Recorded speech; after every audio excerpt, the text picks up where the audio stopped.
បើប្រាថ្នាសេចក្តីសុខដល់ខ្លួនឯងសូមកុំផ្ដល់សេចក្តីក្តៅក្រហាយដល់អ្នកដទៃព្រោះកម្ម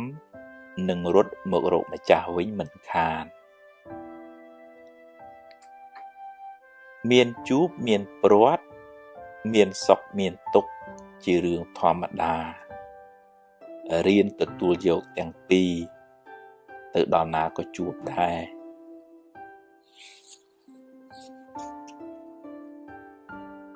កុំកំណាញ់ពាក្យលើកទឹកចិត្តពេលគេធ្វើបានល្អ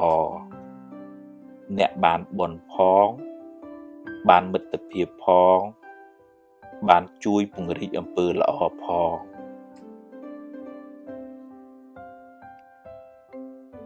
ខឹងហើយគុំគួនចងពៀគ្នានាំឲ្យកើតទុក្ខក្តៅក្រហាយវែងឆ្ងាយកំណើតវិលវល់កើតមកជាសត្រូវនឹងគ្នាបើខឹងឲ្យឆាប់បាត់កុំចងពៀគ្នា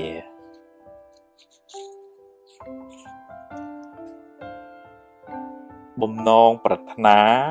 មិនចេះតែបានសម្រេចគ្រប់ពេលទេហេតុមិនគ្រប់មិនបានសម្រេចឡើយរៀនទទួលស្គាល់ការពិតទើបមិនសូវមានទុក្ខកុំមានអ្នកពេក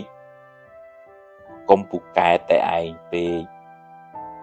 កុំចេះគ្រប់រឿងពេកកុំអួតពេកស្ងាត់ខ្លះស្ដាប់គេខ្លះក៏ល្អដែរ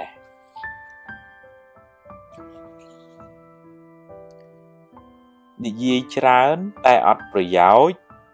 យូរទៅអស់តម្លៃខ្លួនឯងពាក្យពិតពាក្យមានប្រយោជន៍មើលកាលសិនសឹមនិយាយ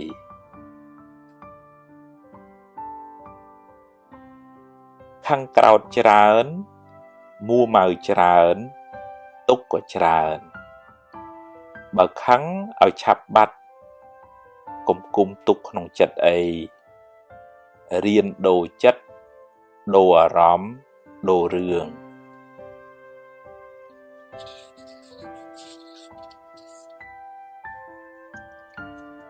សាងល្អឲ្យហើយកុំចាំថ្ងៃស្អែកជីវិតមិនទៀងទេខំសាងបុណ្យបានជាទ្រព្យជាប់តាមខ្លួនទម្លាប់និយាយដោយចិត្តមេត្តាដោយពាក្យពីរោះពិសាហើយមើលពេលផងអ្នកបានបុណ្យផងបានមិត្តភាពផង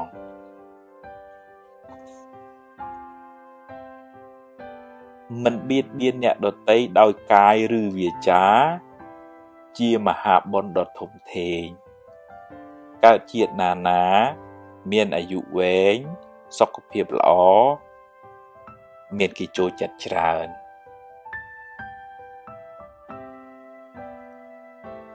អត់ធន់ចំពោះការលំបាកអត់ធ្មត់ចំពោះពាក្យសម្ដីអ្នកដទៃអត់ឱនចំពោះទោសកំហុសទាំងឡាយ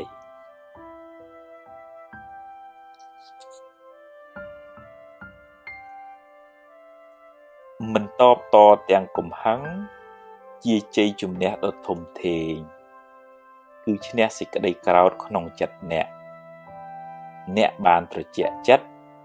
ហើយមិនមានពៀវេរា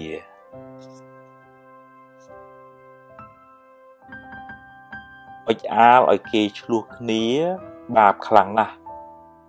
ហើយមានកម្មពៀទៀតកើតជាតិណាបែកបាក់កូនចៅរស់នៅមិនសុខទេ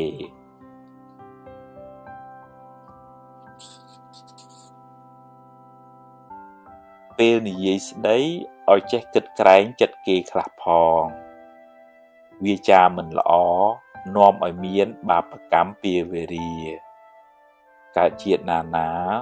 សម្បូរសត្រូវ